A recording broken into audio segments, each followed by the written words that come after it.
নজরে লোকসভা। পাহাড়ের রাজনীতির প্রেক্ষাপটে বারবার লোকসভা ভোটে শেষ হাসি হেসেছে রাজনৈতিক দলগুলি। কখনো লোকসভা ভোটে পাহাড় আঞ্চলিক দলগুলির মেলবন্ধনে দার্জিলিং লোকসভার দখল নিয়েছে কংগ্রেস, আবার কখনো নির্দল কিংবা সিপিআইএম, আবার কখনো পাহাড়ের দখল গিয়েছে বিজেপির হাতে। এবার দেখে নেব বিগত বছরগুলিতে ভোট পরিসংখ্যানে দার্জিলিং লোকসভার ভোট ইতিহাস ঠিক কি রকম ছিল। দার্জিলিং লোকসভা কেন্দ্র, যে কেন্দ্রটিতে জয় কার্যত নির্ভর করে পাহাড়ের রাজনীতির উপর, ফলে পাহাড়ের মানুষের মন পেতে মরিয়া প্রয়াস চালায় রাজনৈতিক দলগুলি। এই লোকসভার অধীনে বিধানসভা কেন্দ্র রয়েছে 7টি, যার মধ্যে রয়েছে দার্জিলিং, কার্শিয়াং, মাটিগাড়া, নকশালবাড়ি, শিলিগুড়ি, ফাঁসিদেওয়া, কালিম্পং জেলার কালিম্পং বিধানসভা কেন্দ্রটি দার্জিলিং লোকসভার অন্তর্ভুক্ত। এছাড়াও উত্তর দিনাজপুর জেলার চোপড়া অন্তর্ভুক্ত রয়েছে দার্জিলিং লোকসভা কেন্দ্রে। এবং পাহাড়ের রাজনৈতিক প্রেক্ষাপটে বারবার সাংসদ বদল হয়েছে এই লোকসভা কেন্দ্রে। 1957, 1962, 1977, 1991 এবং 2004-এ দার্জিলিং লোকসভা কেন্দ্রে জয় পেয়েছিল কংগ্রেস। 1967 সালে লোকসভা নির্বাচনে এই কেন্দ্রে জয় পেয়েছিলেন নির্দল প্রার্থী মৈত্রেয়ী বসু। আবার 1971, 1980, 1984, 1996, 1998 এবং 1999 দার্জিলিং লোকসভা কেন্দ্র থেকে জয় পায় সিপিআইএম। 1989-এর নির্বাচনে সিপিআইএম প্রার্থীকে পরাজিত করে জয় পেয়েছিলেন জিএনএলএফ প্রার্থী। 2009 সাল থেকে টানা 3বারের লোকসভা ভোটে দার্জিলিং কেন্দ্র থেকে জয় পায় বিজেপি। 2009-এ দার্জিলিং লোকসভা কেন্দ্রে দ্বিতীয় দল হয়েছিল সিপিআইএম। 2014 এবং 2019-এর লোকসভা ভোটে এই কেন্দ্রে বিজেপি জয় পেলেও মূল প্রতিদ্বন্দ্বী দল হিসেবে উঠে আসে তৃণমূল কংগ্রেস। 2019-এ দার্জিলিং লোকসভা কেন্দ্রে মোট ভোটার ছিল 15,98,863। এর মধ্যে পুরুষ ভোটারের সংখ্যা ছিল 8,06,298 এবং মহিলা ভোটারের সংখ্যা ছিল 7,92,543 জন। 2019-এর লোকসভা ভোটে দার্জিলিং লোকসভা কেন্দ্র থেকে রেকর্ড 4,13,443 ভোটে তৃণমূল কংগ্রেস প্রার্থী অমর সিং রায়কে হারিয়ে জয় পেয়েছিলেন বিজেপি প্রার্থী রাজু বিস্তার। বিজেপি প্রার্থী রাজু বিস্তার প্রাপ্ত ভোট ছিল 7,50,067। ভোট শতাংশ হিসাবে 59.19%। ভোট বৃদ্ধি হয়েছিল 16.46%। অন্যদিকে তৃণমূল কংগ্রেসের অমর সিং রায়ের প্রাপ্ত ভোট ছিল 3,36,624। শতাংশের হিসাবে 26.56%। এই কেন্দ্রে তৃণমূল কংগ্রেসের ভোট কমেছিল প্রাপ্ত ভোটের নিরিখে -1.09%। এবারে এক নজরে দেখে নেব দার্জিলিং লোকসভা কেন্দ্রের 2019 সালের লোকসভা ভোটে বিধানসভা ভিত্তিক ভোটের ফল। কালিম্পং বিধানসভা কেন্দ্র, বিজেপি প্রার্থীর প্রাপ্ত ভোট 96,877, তৃণমূলের প্রাপ্ত ভোট 34,302, জাতীয় কংগ্রেস 3,362, সিপিআইএম 422, জয়ের ব্যবধান 62,575। দার্জিলিং, বিজেপির প্রাপ্ত ভোট 1,19,428, তৃণমূল কংগ্রেস 33,604, জাতীয় কংগ্রেস 2,761, সিপিআইএম 1,033, জয়ের ব্যবধান 85,824। কার্শিয়াং, বিজেপির প্রাপ্ত ভোট 1,22,393, তৃণমূল কংগ্রেসের প্রাপ্ত ভোট 34,796, জাতীয় কংগ্রেসের প্রাপ্ত ভোট 2,967, সিপিআইএম এর প্রাপ্ত ভোট 1,214, জয়ের ব্যবধান 87,597।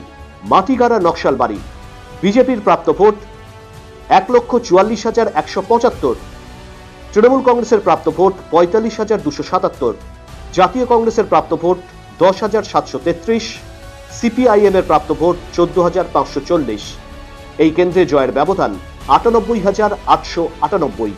শিলিগুড়ি, বিজেপির প্রাপ্ত ভোট 1,05,148, তৃণমূল কংগ্রেসের প্রাপ্ত ভোট 39,662, জাতীয় কংগ্রেসের প্রাপ্ত ভোট 6,626, সিপিআইএম এর প্রাপ্ত ভোট 13,901। এই কেন্দ্রে জয়ের ব্যবধান 65,486। ফাঁসিদেওয়া, বিজেপির প্রাপ্ত ভোট 1,07,115, তৃণমূল কংগ্রেসের প্রাপ্ত ভোট 53,854, জাতীয় কংগ্রেসের প্রাপ্ত ভোট 15,526, সিপিআইএম এর প্রাপ্ত ভোট 7,933। এই কেন্দ্রে জয়ের ব্যবধান 53,261। চোপড়া, এই কেন্দ্রে বিজেপির প্রাপ্ত ভোট 49,521, তৃণমূল কংগ্রেস 94,298, জাতীয় কংগ্রেস 22,769, সিপিআইএম 11,403। এই কেন্দ্রে তৃণমূল কংগ্রেস প্রার্থী এগিয়ে ছিল 44,477 ভোটের ব্যবধানে। পোস্টাল ব্যালটের ক্ষেত্রে বিজেপির প্রাপ্ত ভোট ছিল 5,410, তৃণমূল কংগ্রেসের প্রাপ্ত ভোট ছিল 831, জাতীয় কংগ্রেসের প্রাপ্ত ভোট ছিল 442 এবং সিপিআইএম এর প্রাপ্ত ভোট ছিল 78। এই কেন্দ্রে বিজেপির জয়ের ব্যবধান 4,579। অর্থাৎ সার্বিকভাবে লক্ষ্য করলে দেখা যাচ্ছে এই বিধানসভা কেন্দ্রগুলিতে বিজেপি মোট পেয়েছে 7,05,067টি ভোট, তৃণমূল কংগ্রেসের প্রাপ্ত ভোট 3,36,626, জাতীয় কংগ্রেসের প্রাপ্ত ভোট 65,186, সিপিআইএম এর প্রাপ্ত ভোট 50,524। এই কেন্দ্রে জয়ের ব্যবধান ছিল বিজেপি প্রার্থীর 4,13,443 ভোট। এবারে এক নজরে দেখে নেব দার্জিলিং ও কালিম্পং জেলার 2021 বিধানসভা ভোটের ফল। কালিম্পং জেলার বিধানসভা আসনে বিজেপিকে পরাজিত করে গোর্খা জনমুক্তি মোর্চা তামাং গোষ্ঠী জয় পেলেও দার্জিলিং জেলার সবকটি আসনে জয় পায় বিজেপি। কালিম্পং বিধানসভা কেন্দ্র জিজেএম প্রার্থী রুদেন সাদা লেপচা পেয়েছিলেন 58,206টি ভোট, শতাংশের বিচারে 37.59%। অন্যদিকে বিজেপি প্রার্থী শুভা প্রধান পেয়েছিলেন 54,336টি ভোট, শতাংশের বিচারে 35.09%। এই কেন্দ্রে জয়ের ব্যবধান 3,870। দার্জিলিং বিধানসভা কেন্দ্রে বিজেপি প্রার্থী নিরাজ জিব্বা পেয়েছিলেন 68,907টি ভোট, শতাংশের বিচারে 40.88%। অন্যদিকে জিজেএম প্রার্থী কেশবরাজ শর্মা পেয়েছিলেন 47,631টি ভোট, শতাংশের বিচারে 28.26%। এই কেন্দ্রে জয়ের ব্যবধান 21,276। কার্শিয়াং বিধানসভা কেন্দ্রে বিজেপি প্রার্থী বিষ্ণুপ্রসাদ শর্মা পেয়েছিলেন 73,475টি ভোট, শতাংশের বিচারে 41.86%। অন্যদিকে জিজেএম প্রার্থী সেরিং লামা দাহাল পেয়েছিলেন 57,960টি ভোট, শতাংশের বিচারে 33.02%। জয়ের ব্যবধান এই কেন্দ্রে 15,515।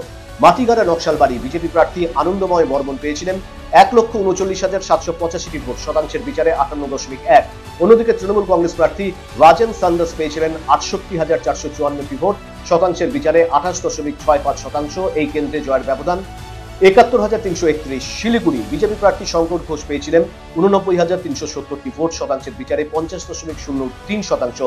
অন্যদিকে তৃণমূল কংগ্রেস প্রার্থী ওম প্রকাশ মিশ্র পেয়েছিলেন 53,784টি ভোট, শতাংশের বিচারে 30.11%। এই কেন্দ্রে জয়ের ব্যবধান 35,586। ফাঁসি দেওয়া বিজেপি প্রার্থী দুর্গা মুর্মু পেয়েছিলেন 1,05,651টি ভোট, শতাংশের বিচারে 50.89%। অন্যদিকে তৃণমূল কংগ্রেস প্রার্থী ছোটন কিস্কু পেয়েছিলেন 77,940টি ভোট, শতাংশের বিচারে 37.55%। এই কেন্দ্রে জয়ের ব্যবধান 27,711।